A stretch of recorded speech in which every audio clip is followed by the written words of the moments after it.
ನಮ್ಮ ಹೆಸರು ಅಡಿವಪ್ಪ ಅಂತ. ನಾವು ಕೊಟ್ಟೂರಿಂದ ಬಂದಿದ್ದೀವಿ. ನಮ್ಮ ಮಿಸ್ಸಸ್ ಅವರು ಕಮಲಾಕ್ಷಿ ಅಂತ. ಅವರಿಗೆ ಅಪೆಂಡಿಕ್ಸ್ ಆಗಿ ಈಗ ಒಂದು 15 ದಿವಸ ಆಗಿತ್ತು. ಅಲ್ಲೇ ನಾವು ಹಾಸ್ಪಿಟಲ್ ತೋರಿಸಿದ್ವಿ, ಆದರೂ ಅಲ್ಲಿ ಯಾವುದೇ ಕಾರಣಕ್ಕೆ ಅದು ಗುಣ ಆಗಲಿಲ್ಲ. ನಮ್ಮ ಇವರು ಹರೀಶ್ ಡಾಕ್ಟ್ರ್ ಅವ್ರ ರೆಕಮೆಂಡ್ ಮೇಲೆ ನಾವು ಹೊಸವೆ ಹಾಸ್ಪಿಟ್ಲಿಗೆ ಬಂದು ಅವತ್ತಿಗೆ ನೈಟ್ ಅಡ್ಮಿಟ್ ಆದ್ವಿ.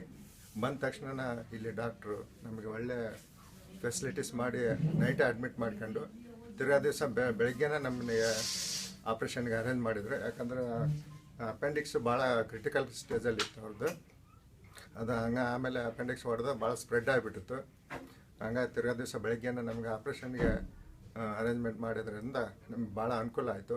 ಇಲ್ಲದ್ರೆ ಭಾಳ ಕ್ರಿಟಿಕಲ್ ಡಾಕ್ಟ್ರು ಗಣೇಶ್ ಅವ್ರು ಹೇಳಿದ್ರು, ಇಲ್ಲ ಭಾಳ ಕ್ರಿಟಿಕಲ್ ಕಂಡೀಷನಲ್ಲಿದೆ ಅಂತಂದೇಳಿ ಇಮ್ಮಿಡಿಯೇಟ್ ಅವರು ಆ್ಯಕ್ಷನ್ ತೊಗೊಂಡು ಒಳ್ಳೆ ಟ್ರೀಟ್ಮೆಂಟ್ ಮಾಡಿ ಆಮೇಲೆ ಅದನ್ನ ಹಾಗೆ ಬಿಟ್ಟಿದ್ರೆ ಹೊಟ್ಟೆ ಜಾಸ್ತಿಯಾಗಿ ಓಪನ್ ಮಾಡಿ ಆಪ್ರೇಷನ್ ಮಾಡಬೇಕಂತ ಹೇಳಿದ್ರು.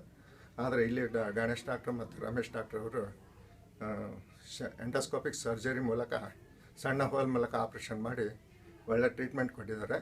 ಇದರಿಂದ ನಮಗೆ ಈಗ ಭಾಳ ಆರಾಮಾಗಿದ್ದಾರೆ. ಮತ್ತು ಇಲ್ಲಿ ಸ್ಟಾಫ್ ಬಗ್ಗೆ ಹೇಳ್ಬೇಕಂದ್ರೆ ನಮಗೆ ಚಿಕ್ಕ ಒಬ್ಬ ಸ್ವೀಪರ್ಲಿಂದ ಹಿಡಿದು ಹೈಯರ್ ಲೆವೆಲ್ ಡಾಕ್ಟ್ರ್ವರೆಗೂ ಎಲ್ಲರೂ ನಮಗೆ ಕೋಆಪ್ರೇಷನ್ ಕೊಟ್ಟು ಒಳ್ಳೆ ಫೆಸಿಲಿಟೀಸ್ ಮಾಡ್ತಾಯಿದ್ದಾರೆ. ಯಾವುದೇ ಒಂದು ತೊಂದರೆ ಇಲ್ದಂಗೆ ನಮಗೆ ಇಲ್ಲಿವರೆಗೂ ಭಾಳ ಮನೆಯವ್ರ ಥರ ನೋಡ್ಕೊಂಡು ಒಳ್ಳೆ ಟ್ರೀಟ್ಮೆಂಟ್ ಮಾಡಿ ಈಗ ನಮಗೆ ಇವತ್ತು ಡಿಸ್ಚಾರ್ಜ್ ಮಾಡ್ತಾಯಿದ್ದಾರೆ. ಇಲ್ಲಿ ಸ್ಟಾಫ್ನವ್ರಿಗೂ ಮತ್ತು ಎಲ್ಲ ಡಾಕ್ಟ್ರುಗಳಿಗೂ ನಾವು ಧನ್ಯವಾದ ಹೇಳಲಿಕ್ಕೆ ತುಂಬ ತೃಪ್ತಿ ಆಗ್ತಾಯಿದೆ.